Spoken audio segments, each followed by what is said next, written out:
Saan na nagiging problema? No one can serve two masters. Either he will hate the one and love the other, or he will be devoted to one and despise the other.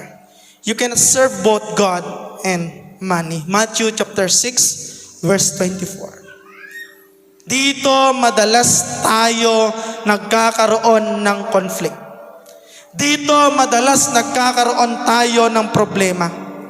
Kapag dumarating tayo sa punto ng ating buhay na mas mahal natin ang pera kaysa sa Panginoon. Paano mo nakikita na mas mahal natin ang pera kaysa sa Panginoon? Yung kaya mong isakripisyo ang oras mo sa Diyos para sa trabaho. Yung kapag linggo, okay lang pumunta ako dun, pastor, kasi kaya nga, mawag ka, kailangan natin kumain, kailangan natin, wala ka bang tiwala sa Panginoon?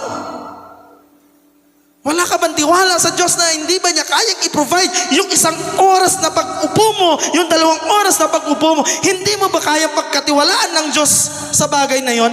Doon natin nakikita kung hanggang saan yung pagtitiwala natin sa Panginoon. Meron po noon sa akin nagpaalam, hindi ko lang alam no tawe, mapakanam mo yayatan nyo to pastor, waya na ba nuliggume kami mapusi, kasi kailangan namin mahabol gare to kwatabalo na anak ko kunti, alam mo sagot ko sa kanila nga tamen ba kaya pagkatiwalain Diyos, amen na ba kaya i-provide na Diyos 6 days yan eh? Hindi ka ba niya ipopromote ng Panginoon kapag ikaw po ay nagsakripisyo ng linggo? Hindi ba natin kayang pagkatiwalaan ng Panginoon yung linggo na pag-upo natin na supposed to be, nagtatrabaho tayo, nagnenegosyo tayo, hindi ba natin kayang ipagkatiwala yung ilang oras natin sa Panginoon na kapag umupo ka dyan, God, ang Diyos ay gumagalaw at kumikilos. Amen? Kaya minsan, nagiging problema natin yan. Kasi dumarating tayo na mas inilalagay natin yung isang master natin, money, rather than God. Kaya yan ang nagiging problema natin mga kapatid. Kaya hindi natin magawa ang kalooban ng Diyos sa atin.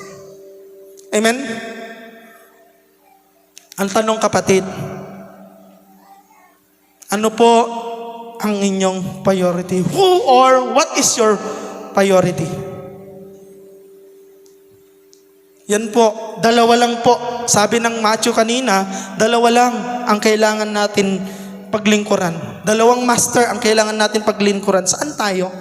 Kita niyo po ba yan? Yung isa, gumagalaw, happy. Yung isa, gold.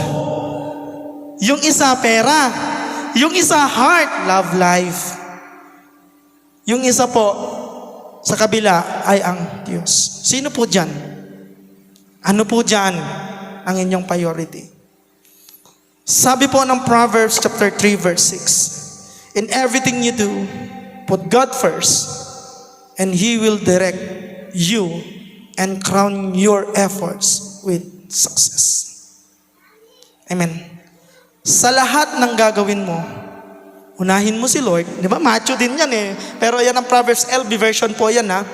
So, masarap pong mag-aral ng Bible ng iba't ibang version. Kaya ako, ang dami kong version ng Bible. Pag meron bagong version, dina-downloads ko yan, binibili ko yan. Kasi gusto ko po yung mga translations. Naghahanap ako ng magandang translation.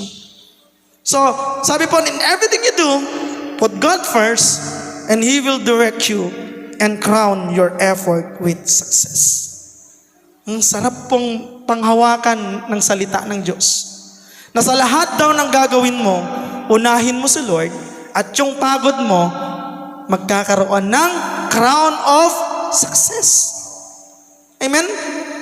Ibig sabihin kapatid, kailangan mo lang maunawain, unahin lang si Lord. Kailangan mo lang maunawain, mahalin mo lang si Lord, irespeto mo lang, maglingkod ka lang sa Panginoon. No anira ka vrungan mo iratapatoleg, kapag ikaw inuna mo si Lord, priority mo si Lord, didirect ka ng Panginoon na lahat ng effort mo, the Lord will give the crown of success. Amen? So yun ang kalooban ng Diyos sa atin kapatid. Ang irespeto, ang mahalin, ang maglingkod, at ang i-priority natin ang Diyos sa buhay natin. Amen?